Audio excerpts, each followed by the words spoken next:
Hey guys, welcome back on my YouTube channel. This is me doctor Sadaf Amreen. और आज हम बात करेंगे डेंगू इन्फेक्शन के बारे में in paediatrics. So what is dengue? Dengue fever is an acute illness characterized by the fever, myalgia, arthralgia and rash. As you all know that dengue fever is a viral infection and it is characterized by the fever, myalgia, arthralgia and rashes. Severe dengue infection is characterized by the abnormality in hemostasis and by the marked leaching of plasma from the capillary. The latter may lead to shock. ठीक है, normal जो dengue होता है उसमें fever रहता है, माइल्जिया रहता है, आर्थराइल्जिया रहता है और रैश। जबकि सीवर डेंगू जो होता है उसे हम कैसे पहचानेंगे? इसके अंदर एबनॉर्मलिटी हो जाती है, हीमोस्टेसिस हो जाती, चेंजेस आते हैं। क्या होता है? मार्क लीकेज होने लगता है प्लाज्मा का from the capillaries and made lead to shock, जिसे हम बोलते हैं dengue shock syndrome. Next come to the epidemiology. The global prevalence of dengue has grown dramatically in the recent decade, and the disease is now endemic in more than 1,100 countries in like Africa and the America and the Eastern Mediterranean, Southeast Asia and the Western Pacific. ठीक है, लेकिन WHO के according जो है, जो current estimate है, 50 million cases जो होते हैं डेंगू इन्फेक्शन के होते हैं वर्ल्ड वाइड एवरी ईयर। ठीक है, ड्यूरिंग एपिडेमिक ऑफ डेंगू, जब कभी एपिडेमिक होता है डेंगू का, attack rate among the susceptible are 40 to 50%, but may reach 80 to 9%. An estimate is that 500,000 cases of severe dengue infection require hospitalization every each year, of which very large proportion are, जिसमें से क्या ज़्यादातर होते हैं? Children. यहाँ हमने बताया कि अब रिसेंट ये जो इसका ग्रुप डेंगू का प्रेवलेंस बढ़ गया है, अब ये नाउ एक एंडेमिक है ज़्यादातर 100 से भी ज़्यादा कंट्रीज़ में, जैसे कि अफ्रीका है, अमेरिका है। ठीक है, WHO के अकॉर्डिंग 50 मिलियन केसेस देखने को मिलते हैं पूरी दुनिया में हर साल, जिसमें से 500,000 जो होते हैं सीवियर डेंगू इन्फेक्शन के होते हैं, जिन्हें हॉस्पिटलाइजेशन करने की ज़रूरत होती है, और जिसमें उसमें से भी 5,100 में से भी वेरी लार्ज पॉपुलेशन किसकी होती है? चिल्ड्रन की होती है। अगर विदाउट प्रॉपर ट्रीटमेंट, ठीक है, इन सीवियर डेंगू इन्फेक्शन, जिन बच्चों को अगर प्रॉपर ट्रीटमेंट नहीं मिलता ड्यूरिंग इन्फेक्शन के दौरान, तो earlier called dengue haemorrhagic fever, dengue shock syndrome and the case fatality rates are can exceed 20%। अगर प्रॉपर ट्रीटमेंट नहीं मिलेगा जिन बच्चों को डेंगू इन्फेक्शन का, तो उनके अंदर क्या हो सकता है? जो फर्टिलिटी रेट रहता है वो 20% से भी ज़्यादा हो सकता है। The spread of dengue is attributed to the expanding geographical distribution of the 4 dengue viruses and of their mosquito vector, the most important of which are predominantly in the urban species. कौन है? Aedes aegypti. As you all know that it is called by Aedes aegypti. The rapid rise in urban population is bringing ever greater number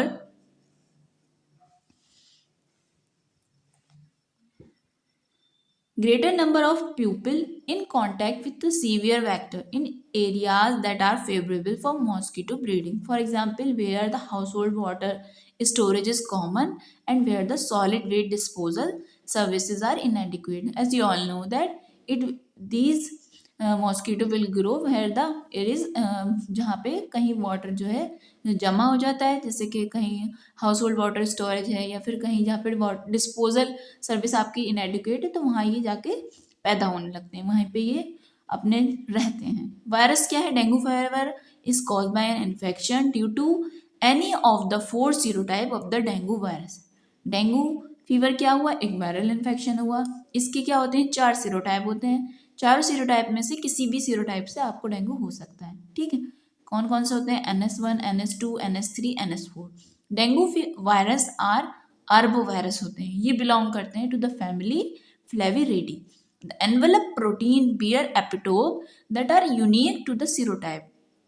अब ये जो serotype होते हैं, जैसे मैंने बताया कि NS1 होता है, NS2 होता है, NS3, NS4, आप इनको किन बेसिस पे डिफ्रेंशिएट करेंगे कि ये NS1 है, ये NS2 है? इन्होंने बताया कि हर एक इसके ऊपर वायरस की जो स्पीशीज़ हैं, ये सीरोटाइप्स हैं, इनके ऊपर एक एपिटोप प्रेजेंट होता है जो हर एक सीरोटाइप का अलग अलग होता है, ठीक है। Antibodies to these unique epitope neutralise by interfering the entry of virus into the cell. Transmission कैसे होता है इसका? Transmission, dengue virus are transmitted to the human through the bite of infected female Aedes mosquito. इसका जो transmission होता है जब bite करती है female Aedes mosquito. Mosquito generally acquire the virus. कब मॉस्किटो को ये वायरस मिलता है? While feeding on the blood of an infected person, यानी अगर कोई पर्सन है जो इन्फेक्टेड है, जब वो उस पर फीड करता है जाके तो ये उसके अंदर आ जाता है। After incubation of 8 to 10 days an infected mosquito is capable during probing and the blood feeding। 8 से 10 दिन बाद जब उसने सक कर लिया डिजीज पर्सन का ब्लड, तो उसके 8 से 10 दिन के बाद अब ये मॉस्किटो कैपेबल हो जाता है ट्रांसमिट करने के लिए डेंगू और of transmitting the virus to the susceptible individual for the rest of its life, ठीक है। इन्फेक्टेड फीमेल मॉस्किटो में also transmit the virus to their offspring by transovarial transmission. ये जो इन्फेक्टेड मॉस्किटो होते हैं ये अपने ऑफस्प्रिंग को भी ट्रांसमिट करते हैं ये वायरस बाय किसके जरिए? ट्रांस ओवेरियल ट्रांसमिशन के जरिए। But the role of this sustaining transmission of virus to the human has not yet been delineated. Humans are the main amplifying host of the virus, although studies have shown that in some part of the world, monkey may become infected and perhaps serve as a source of virus for mosquito। ठीक है, कुछ जगह पे ये भी देखा गया है कि मंकी जो होते हैं सोर्स बन जाते हैं वायरस का फॉर मॉस्किटो के लिए। The virus circulate in the blood of infected human for 2 to 7 days। ये वायरस कितने दिन तक ब्लड में घूमता रहता है? 2 से 7 दिन तक। At approximately the same time as they have fever. इतने ही दिन तक जो होता है जब किसी को डेंगू होता है तो उसे कितने दिन तक फीवर रहता है? 2 से 7 दिन तक फीवर ही रहता है। एडीज मॉस्किटो में acquire the virus when they feed an individual during this period. जब इस दौरान कोई मॉस्किटो एडीज मॉस्किटो उस पर्सन के ऊपर फीड करता है तो उसी दौरान ये वायरस उसके अंदर आ जाता है। बात करते हैं पैथोफिजियोलॉजी क्या होती है। तो जब major pathophysiological changes that determine the severity of the disease in severe dengue infection and the differentiate it from the dengue fever are plasma leakage and the abnormal hemostasis leading to rise hematocrit value। Dengue fever जो होता है severe जब बोलेंगे जब plasma leakage होगा, abnormal haemostasis होने लगेगी जिसकी वजह से क्या होगा? हेमाटोक्रिट की वैल्यू बढ़ जाएगी। मॉडरेट टू मार्क थ्रोम्बोसाइटोपिनिया मिलेगा and varying degree of bleeding manifestation मिलेंगी। The cause of abnormal leakage of plasma is not entirely understood. अभी तक जो प्लाज्मा का लीकेज है उसका कॉज जो होता है अभी तक अंडरस्टूड नहीं है। However rapid recovery without residual abnormality in vessel suggest it is to be result of release and interaction of biological mediator.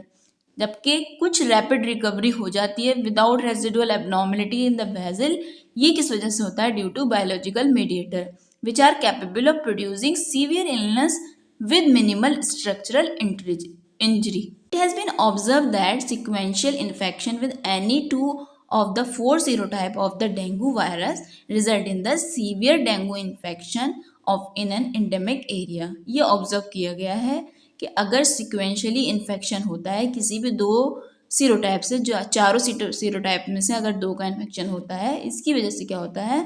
It result in severe dengue infection in that endemic area. However, a second dengue infection causes severe disease and why only some patient get severe disease remain unclear। जबकि जब second dengue infection होता है तो उसकी वजह से severe disease होती है, जबकि कुछ लोगों के अंदर severe disease is remain unclear. It is suggested that residual antibodies produced during the first infection are able to neutralize a second viral infection with the same serotype। इन्होंने बोला इस बात से ये समझ आई कि जो पहले बार जब किसी को डेंगू हुआ उसकी वजह से जो एंटीबॉडी बनी, अब जब उसको सेकेंड बार होगा तो वो एंटीबॉडी जो होंगी उसे न्यूट्रलाइज कर देंगी सेकेंड वायरल इन्फेक्शन को विद द सेम सीरोटाइप अगर हुआ है। अगर NS1 से पहले किसी को हुआ फिर सेकेंड टाइम NS1 से हुआ तो वो उसको न्यूट्रलाइज कर देंगे। However when no neutralisation antibodies are present, जब कभी न्यूट्रलाइजिंग एंटीबॉडी नहीं प्रेजेंट होगी यानी फर्स्ट टाइम होगा infection due to another serotype होगा या फिर किसी और सीरोटाइप की वजह से होगा, the second infection is under the influence of enhancing antibodies. तो इस वजह से क्या होगा, इन्फ्लुएंस में होगा under the enhance of antibodies and resulting in infection and disease are severe.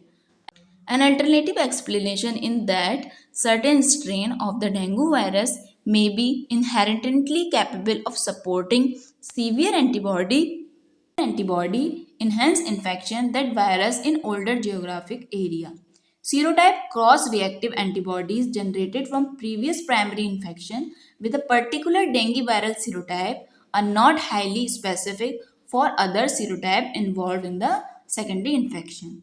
Hence, they bind to the virions but do not neutralize them, and instead increasing their uptake by the cell which express Fc receptor on their surface and the like tissue dendritic cell monocyte in the macrophages.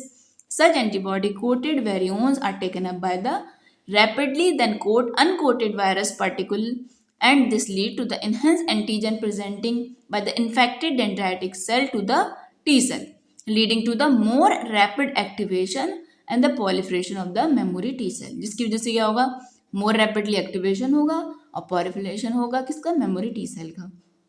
जो cytokines produce होंगे activated T cell से, उनका क्या होगा, have several important effect that lead to the pathogenesis of the severe dengue infection. Cytokines जो होंगे are also implicated in the pathogenesis of vascular compromise and hemorrhage in dengue virus infection. Endothelial cell dysfunction in dengue virus infection manifests as diffuse in capillary permeability, diffuse increase in capillary permeability which is responsible for microvascular leakage and hemoconcentration and circulatory insufficiency. ये बोल रहे हैं कि endothelial cell dysfunction जो होगा dengue virus के अंदर वो मैनिफेस्ट करेगा किस तरीके से, कैपिलरी परमेबिलिटी बढ़ जाएगी, वास्कुलर लीकेज होगा, कंसंट्रेशन और सर्कुलेटरी इंसफिशियंसी होगी. The transient nature of plasma leakage suggest that it could be mediated by a soluble mediator. Dengue viral infection is commonly associated with thrombocytopenia. Penia means decrease in platelet count. Thrombo means platelet. Penia means decrease. It means जब भी dengue viral infection होगा commonly क्या होगा, associated होगा thrombocytopenia, the cause of which is a molecular mimicry between the dengue virus protein and the endogenous self protein. There is generation of antibodies against the dengue virus protein, especially NS1, and which cross react with the platelet surface protein, thus causes thrombocytopenia. ये बोल रहे हैं कि generation जो होगी antibodies against the dengue virus protein के, ये क्या करेगी, रिएक्ट करेगी प्लेटलेट के सरफेस प्रोटीन से, जिसकी वजह से क्या होगा, थ्रोम्बोसाइटोपेनिया होगा. There is activation of blood clotting and fibrinolytic pathway, mild disseminated intravascular coagulation, liver injury and thrombocytopenia together contribute to hemorrhagic tendency. Several nervous system involvement has been identified that attributed to the direct neurotrophic effect of dengue virus. And let's come to the pathology of the dengue virus infection. Pathology, there are usually no gross or microscopic lesions that account for death, except when massive gastrointestinal or intracranial bleeding causes death. Usually होता है ये, कोई भी microscopic या gross legion देखने को नहीं मिलते जिसकी वजह से डेथ हो, एक्सेप्ट क्या होता है, मैसिव गैस्ट्रोइंटेस्टाइनल और इंट्राक्रेनियल ब्लीडिंग जो होती है वो कॉज करती है death. Presence of virus in the tissue में लीड टू द, अगर वायरस टिश्यू के अंदर प्रेजेंट होगा तो उसकी वजह से क्या होगा, हीमोडायनेमिक अल्टरेशन होंगे विद जनरलाइज वेस्कुलर कंजेशन और इंक्रीज परमेबिलिटी होगी एंड द मास्ट सेल का रिक्रूटमेंट होगा लंग्स के अंदर. These findings have also been seen in the animal model. Variable hepatic involvement has been reported. क्या मिलेगा, diffuse hepatitis, mid zonal necrosis and steatosis, focal areas मिलेंगे necrosis के, normal histology in some children. Dengue viral antigen can be detected using immunohistochemistry in the hepatocyte from necrotic areas. Absence of recruitment of polymorphonuclear cells and the lymphocytes have been observed in liver lesion of patient who die from dengue haemorrhagic fever. अगर कोई patient मरता है dengue haemorrhagic fever की वजह से तो उसके अंदर एब्सेंस होगी रिक्रूटमेंट ऑफ पॉलीमॉर्फोन्यूक्लियर सेल्स की, and lymphocyte has been observe in the liver lesion of the patient. Next, come to the clinical manifestation. Dengue infection has varying clinical presentation and is often with unpredictable clinical evolution and outcome. Incubation period कितना होता है इसका? Incubation period होता है 4 से 10 दिन का. Most infection are सब क्लिनिकल. ज़्यादातर इन्फेक्शन सब क्लिनिकल होते हैं. इन्फेंट्स हैं, यंग चिल्ड्रन होते हैं, प्रेजेंट करते हैं with an undifferentiated febrile illness. बच्चे जो होते हैं, इन्फेंट्स होते हैं, यंग चिल्ड्रन होते हैं, ज़्यादातर उनके अंदर देखने को मिलता है undifferentiated febrile illness. And the classical presentation होता है डेंगू फीवर का यूजुअली जो थोड़े ओल्डर चिल्ड्रन होते हैं, थोड़े बड़े बच्चे होते हैं. Adolescent and the adult can be described under 3 phases. यानी जो एडोलेसेंट हैं, एडल्ट्स हैं, उनको जो क्लिनिकल प्रेजेंटेशन है हम उसको 3 फेजेस के अंदर डिस्क्राइब कर सकते हैं. सबसे पहले फिब्राइल स्टेज आती है, second one is the critical phase and the third one is the recovery phase. Febrile phase में क्या होता है? It is characterise by the sudden onset of high grade fever. सबसे पहले इसमें हाई ग्रेड फीवर आता है सडन, जो कितने दिन तक रहता है? 2 से 7 दिन तक रहता है. एंड देयर बेबी साथ ही साथ क्या हो सकता है? फेशियल फ्लशिंग होने लगती है, स्किन एरिथमा मिल सकता है, जनरलाइज बॉडी एक मिलता है, माइल्जिया, आर्थराल्जिया होगा, हेडेक होगा, एनोरेक्सिया होगा, नोजिया होगा एंड वॉमिटिंग. कुछ बच्चे ऐसे होते हैं जिनके अंदर सोर थ्रोट होती है, इंजेक्टेड फेरिंग्स होती है और कंजक्टाइवल इंजेक्शन भी देखने को मिलता है. A positive tourniquet test may be seen in some patient. Minor hemorrhagic manifestation like petechiae and mucosal bleeding भी हो सकती है. Example जैसे नोज से या गम से. And may be seen in some patient.